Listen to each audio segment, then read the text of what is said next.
10 minutes to 7 is the time. Good morning to you. Now, this week, we've learnt loads, haven't we, about the menopause. Nina?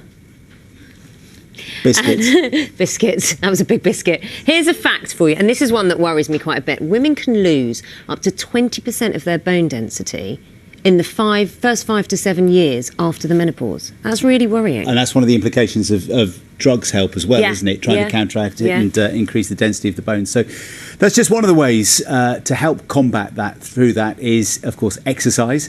And Louise can tell us more, of course. Morning, Louise. Looks beautiful there in Birmingham.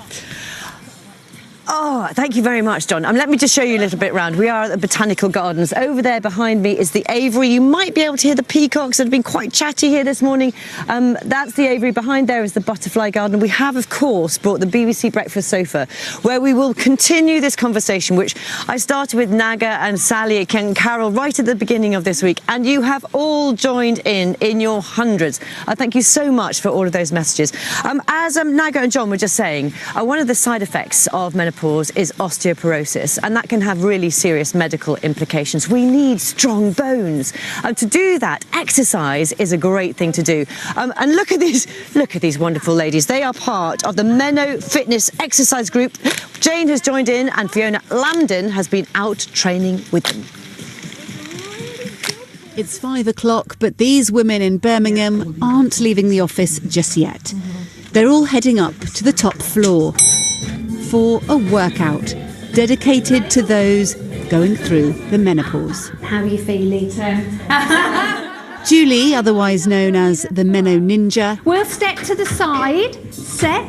is a former PE teacher, so she's perfectly positioned to run the class. When I was 36, I had to have a hysterectomy, but because there was breast cancer in the family, and in fact 3 of them died of breast cancer, I was told not to take HRT. So I've really had to keep up my exercise, but I've now found that I have got mild osteoporosis. So it's even more important for me to do the right kind of exercise to hold that at bay. And all Julie's students have one thing in common. They're all going through the menopause. All of a sudden, you know, I used to go to bed with my cosy pyjamas on, and now you go to bed, you last a minute with your cosy pyjamas, and before you know it, you're flinging everything off because of the night sweat. Suddenly you see somebody fanning themselves or wanting to open the window, you understand what it's all about. Whereas before, I just wasn't aware. You're doing the class with people who are going through the same thing as you know, so that's much better than in some ways the gym, which could be quite sort of off-putting. So I'm 43, I haven't yet reached the menopause, but what I've learnt today is that the exercise I do now, hopping, will have a huge benefit for when I do reach that milestone, because it's all about building and keeping bone density. And the denser your bones, the more likely you are not to develop osteoporosis, a disease which thins your bones. Bone is a living tissue, and we're building it up to about the age of 30, and that's called your peak bone mass. Once you hit your peak bone mass, it stays around about the same until the age of 40, and then there's about a 0.5% loss per year. Then when women hit the menopause, that bone loss can be quite severe in some women, to around about 20 to 30% loss of all of their bone density within 8 to 10 years. So keep moving. One of our studies has found just daily exercise, keeping yourself moving every day, is beneficial. Even just 10,000 steps per day can help. See, you haven't got brain fog anymore. So one answer to the challenges menopause brings is to keep exercising together. These women say it's a tonic for both mind and body. And then we push up. Oh, it's hard, isn't it? Fiona Lambden, BBC News. Well, you know what? You've got to join in, haven't you? It's absolutely brilliant being out here this morning. I want to talk to you all, if I'm disturbing you, a little bit. Tell us a little bit about how menopause makes you feel. Dizzy most of the time, Wow, but okay. forgetful. hot flushes and all the usual stuff. Being in a supermarket in a t-shirt when everybody's in winter clothes and that sort of thing.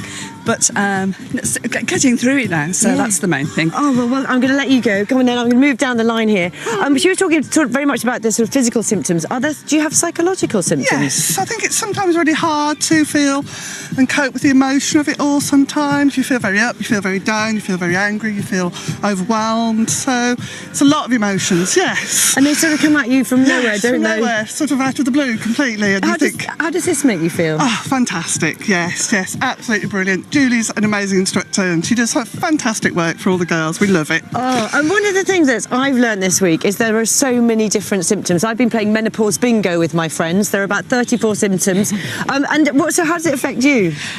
Pretty much the same as the other ladies. You know, physical symptoms and mental symptoms, feeling depressed, tired, hot all the time. Yeah, pretty dreadful, really. And when did you realise that was what was going on? Probably 4 or 5 years ago, and my symptoms have got worse, so I'm probably one of the unfortunate ones. Oh, and this makes you feel better? It does, yes, it does, absolutely. I want to end on a note of optimism. Come and talk to this young lady here. You're through it, aren't you? I'm through it.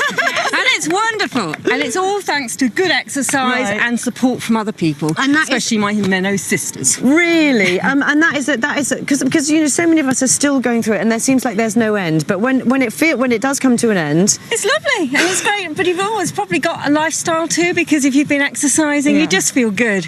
It's just wonderful. So yes, there's a way out. Thank you so much. Well, in the next few hours here on Breakfast this morning, we're talking about healthy, we're talking about happy, we're also talking about relationships. And Meg Matthews has done this most wonderful interview with her daughter, her teenage daughter, Anais, about how they've coped with it. We'll see that a little bit later. And also, just to let you know, the Listening Project is here. I'm sure lots of you will have heard that. Some of our conversations, and let's face it, we cannot stop talking about this now, are going to be on Radio 4, recorded for posterity. Right now, should we catch the news, travel and the weather wherever you are? Bye-bye.